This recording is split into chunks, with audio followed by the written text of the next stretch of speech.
خاندان اہل بیت کا نام لینے والوں، ان کے نام پر مر مٹنے والوں، ذرا ان کے گھر کی حالت زار کو تو دیکھو۔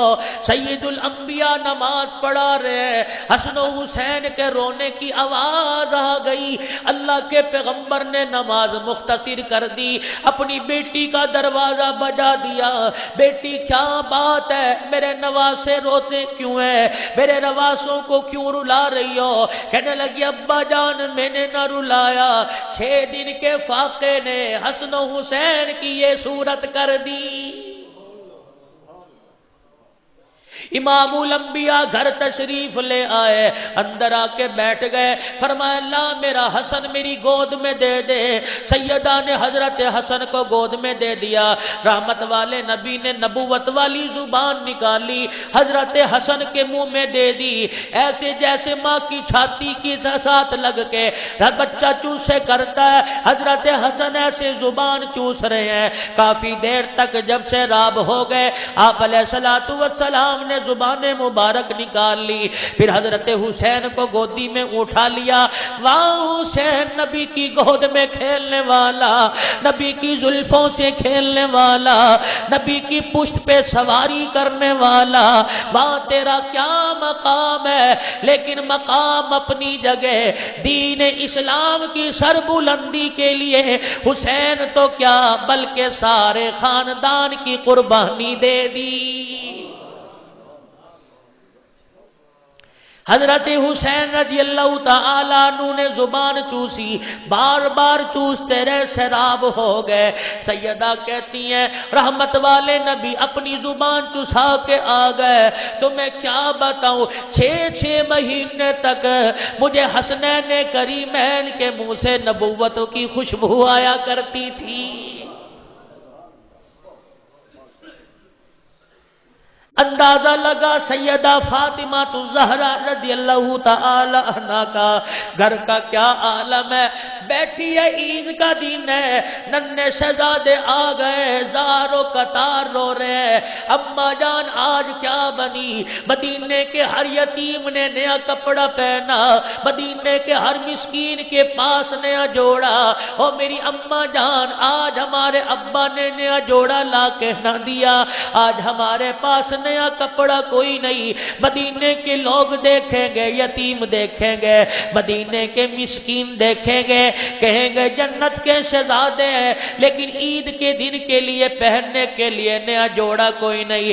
سیدہ کی آنکھوں میں آنسو آ گئے، کہنے لگی او میرے ننھے شہزادوں، آج تک میں نے علی سے دنیا کے بارے میں سوال نہ کیا، اب میں سوال کروں گی تو اپنے ابا کو کیا منہ دکھاؤں گی، اپنے ابا کو کیا جواب دوں گی؟ میرے ابا نے مجھے دنیا سے مانگنے کی، دنیا والوں سے مانگنے کی عادت نہ ڈالی۔ میرے ابا نے مجھے بتا دیا فاطمہ جب بھی تجھے کوئی حاجت درپیش ہو، مصلی بچھا لیا کر، اللہ کے قرآن کی تلاوت شروع کر دیا کر۔ فاطمہ تو قرآن پڑھے گی، رب کے فرشتے آسمان سے خدا کی رحمت لے کے تیرے دروازے پہ آئیں گے۔ چھوٹی عمر ہے، شہزادے زارو قطار رو رہے ہیں، اور میری اماں جان نیا کپڑا چاہیے، میری اماں جان نیا کپڑا چاہیے۔ اتنے میں سیدہ نے مصلی بچھا لیا، جو ابا جان نے سبق پڑھایا تھا، ابا جان نے درس سکھایا تھا۔ سیدہ نے کپڑا بجائے نماز بچھا لیا، مصلی پہ بیٹھ کے رونے لگ گئی۔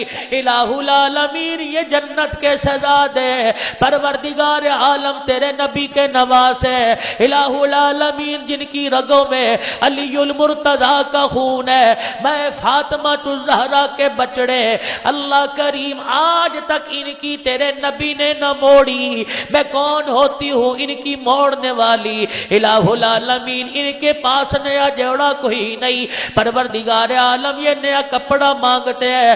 اللہ غنی، ماں رو رہی ہے، بیٹے پاس دیکھ کے ماں پاس بیٹھے، ماں کا رونا دیکھ رہے ہیں، یہ منظر دیکھ رہے ہیں۔ اتنی دیر میں دروازے کی کنڈی بجی، جا کے شہزادوں نے دروازہ کھولا، ایک گٹھڑی باہر پڑی ہے، گٹھڑی کو کھول کے دیکھا، پورے پورے ناپ کا جوڑا حضرت حسن کا اور پورے ناپ کا جوڑا حضرت حسین کا موجود ہے۔ گٹڑی اٹھا کے اماں جان کے پاس لے آئے۔ اے اماں جان پتہ نہیں یہ کام دے کے گیا، دروازے کے باہر یہ پڑی تھی۔ اماں جان نے کہا جاؤ اپنے نانے کے پاس لے جاؤ، مجھے نہیں پتا یہ کہاں سے آئے۔ امام الانبیاء کو سارا قصہ سنایا۔ رحمت والے نبی کو رونا آ گیا۔ فرمایا او میرے بچڑو، تمہاری ماں کا رونا رب سے برداشت نہ ہوا، تمہاری ماں کا رونا دیکھا نہ گیا۔ اللہ نے جبرائیل علیہ السلام کو بھیج دیا، شہزادے جنت کیوں دنیا کا لباس پہنے، میری غیرت برداشت نہیں کرتی، جا جبرائیل جنت سے جوڑا حسن کا لے کے آ، جنت سے جوڑا حسین کا لا، بھائی فاطمہ کے دروازے پہ رکھ دے تاکہ دنیا کو پتہ لگ جائے پہننے والے بھی نرالے ہیں، جو پہنایا جا رہا ہے وہ بھی نرالا ہے۔ آج سادات کے دروازے پہ میں بیٹھا ہوں، اللہ غنی تمہیں کیا پتا، سادات کے دروازے پہ بیٹھا ہوں اور تمہارے دروازے پہ کوئی سادات کا صدقہ لے کے آئے، سادات کا صدقہ لے کے آئے، اللہ کے نام پہ مانگے، خدا کی قسم کبھی رد نہ کیا کرو، کبھی اسے دروازے سے ددکارا نہ کرو، کل قیامت کے دن کملی والے کو کیا جواب دو گے؟ سیدہ فاطمہ الزہرا کے دروازے پہ کبھی کوئی سائل آیا، سیدہ نے کبھی جواب نہ دیا، کبھی خالی ہاتھ نہ بھیجا۔ 350 صحابہ کا مجمع مسجد میں موجود ہے، سائل آ کے سوال کرنے لگا، 3 دن کا بھوکا ہوں، میرے پیٹ میں روٹی کا ایک ٹکڑا نہ گیا، مجھے روٹی چاہیے، میرے پاس سواری نہیں، مجھے سواری چاہیے، میرے پاس تن پہ کپڑا کوئی نہیں، مجھے کپڑا چاہیے۔ رحمت والے نبی منبر پہ کھڑے ہو گئے، اعلان کر دیا آج مجھے کوئی سواری دے، جنت میں اعلیٰ درجے کی سواری کا انتظام کروں گا۔ اتنی دیر میں سعد بن عبادہ رضی اللہ تعالیٰ عنہ کھڑے ہو گئے، کہنے لگے کملی والے سواری میری طرف سے قبول کر لیجئے، جنت کی سواری کا انتظام کر دیجئے، اس کا وعدہ دے دیجئے۔ اتنی دیر میں کہنے لگا میرے تن پہ کپڑا بھی نہیں ہے۔ سیدنا عثمان ذی شان رضی اللہ تعالیٰ عنہ نے کھڑے ہو کے کپڑا دے دیا، کہنے لگا میرے پیٹ میں روٹی کوئی نہیں۔ اللہ کا نبی منبر پہ کھڑا ہو کے اعلان کر رہا ہے، او لوگو او میرے جانثارو وفادارو، آج مجھے کوئی روٹی دے دے، جنت میں لقمے بنا بنا کے اپنے ہاتھوں سے کھلاؤں گا۔ 350 صحابہ کا مجمع ہے، ایک جانثار وفادار کھڑا ہوا کہ اللہ کا نبی آپ کو کیا پتا ان میں کوئی بھی آدمی ایسا نہیں جس کا 3 دل کا فاقہ نہ ہو۔ صبح صبح لسی کے گلاس پینے والا